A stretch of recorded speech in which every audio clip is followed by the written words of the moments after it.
Donc, sur le thème du Royaume-Uni étant complètement autoritaire et contrôlé par un régime sioniste, Palestine Action, un groupe anti-guerre qui n'a tué personne et, à ma connaissance, n'a physiquement blessé personne, a été interdit par l'administration du Premier ministre Keir Starmer en tant que groupe terroriste. Maintenant, admettons que vous souteniez la loi et l'ordre et que vous soyez un conservateur britannique qui n'aime pas la Palestine et n'aime pas le fait que ces jeunes courent partout et détruisent des biens publics. Même si ces biens sont en réalité des avions de guerre utilisés pour soutenir un génocide, ou des usines appartenant à une entreprise d'armement d'État d'un pays étranger pratiquant l'apartheid, Elbit. Disons que vous faites partie de ces personnes attachées à la loi et à l'ordre.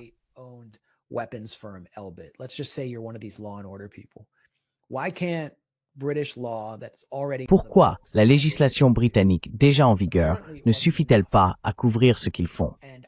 Apparemment, ce n'était pas suffisant. Et de toute évidence, le gouvernement israélien exigeait une interdiction pour terrorisme, une inscription sur la liste des organisations terroristes, ce que Starmer a effectivement fait. Il s'agit essentiellement de l'un des plus grands abus de la législation antiterroriste.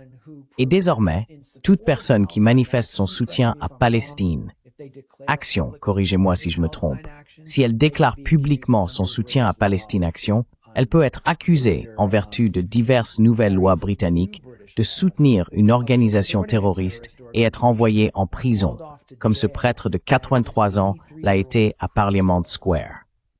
Pourquoi êtes-vous ici aujourd'hui? Je suis ici pour défendre le peuple. Selon l'administration de Keir Starmer, il s'agit d'un terroriste.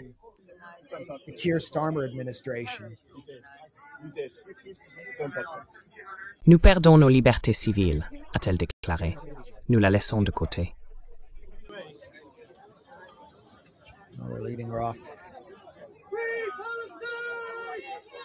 De nombreux manifestants ont été arrêtés pour avoir déclaré leur soutien à Palestine Action pour des délits d'opinion. J'imagine que cela relèverait de la liberté d'expression protégée par le premier amendement aux États-Unis. Mais il n'y a pas de premier amendement au Royaume-Uni. Ils ont une loi sur la sécurité nationale qui l'interdit. Libérer le prêtre de 83 ans. Au total, 29 personnes ont été arrêtées lors de cette manifestation simplement pour avoir exprimé leur soutien à Palestine Action. Et maintenant, mon disque dur s'apprête à être perquisitionné par The Independent du Royaume-Uni. La désignation comme groupe terroriste signifie que l'adhésion à Palestine Action ou le soutien à ce mouvement constitue une infraction pénale passible de prison. Voici une autre personne emmenée de force.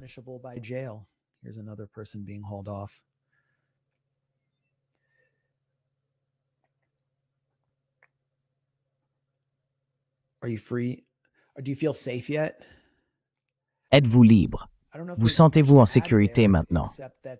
Je ne sais pas s'il y a grand-chose à ajouter, si ce n'est que Roger Waters est désormais accusé de soutenir le terrorisme par des sionistes au Royaume-Uni parce qu'il a publiquement appelé à soutenir Palestine Action et a qualifié cela de notre moment Spartacus. Alors que Roger Waters annonce son soutien à Palestine Action, des groupes de pression pro-israéliens réclament sa poursuite judiciaire en raison de sa position. C'est un niveau de censure et de criminalisation carrément caricatural qui se déroule au Royaume-Uni et aussi en Allemagne. Regardez n'importe quelle manifestation contre le génocide en Allemagne et vous verrez des gens se faire violemment embarquer simplement pour avoir brandi des pancartes de protestation.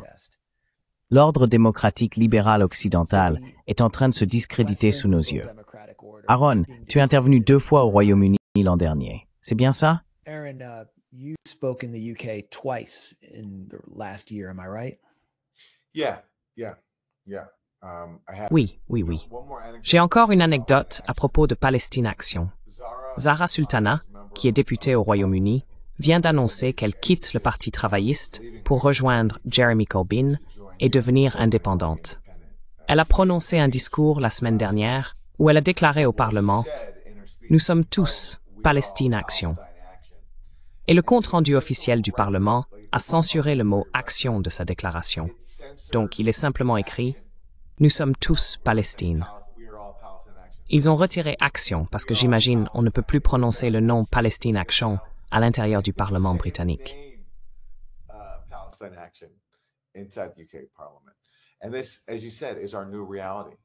Et cela, comme vous l'avez dit, c'est notre nouvelle réalité. Donc vous savez, quand j'ai pris la parole au Royaume-Uni, je n'ai eu aucun problème. Mais, vous savez, avez-vous pris des précautions ou étiez-vous inquiet de pouvoir subir des représailles à cause de votre discours? Eh bien, en fait, ma principale inquiétude venait simplement de ce qui est arrivé à Richard Medhurst, là où il est allé, et nous en avons parlé, et nous en avons discuté avec lui, où il a essentiellement été enquêté pour terrorisme à cause de son travail journalistique. Et notre collègue Keith Klarenberg a également été interrogé et harcelé. Donc oui, j'étais inquiet en y allant, mais finalement, il ne m'est rien arrivé. Mais c'est la nouvelle réalité maintenant, où les personnes qui soutiennent la Palestine doivent faire face à la persécution, à des arrestations et à l'interdiction d'organiser leurs activités, comme leur militantisme, parce que cela va à l'encontre du Saint-État d'Israël.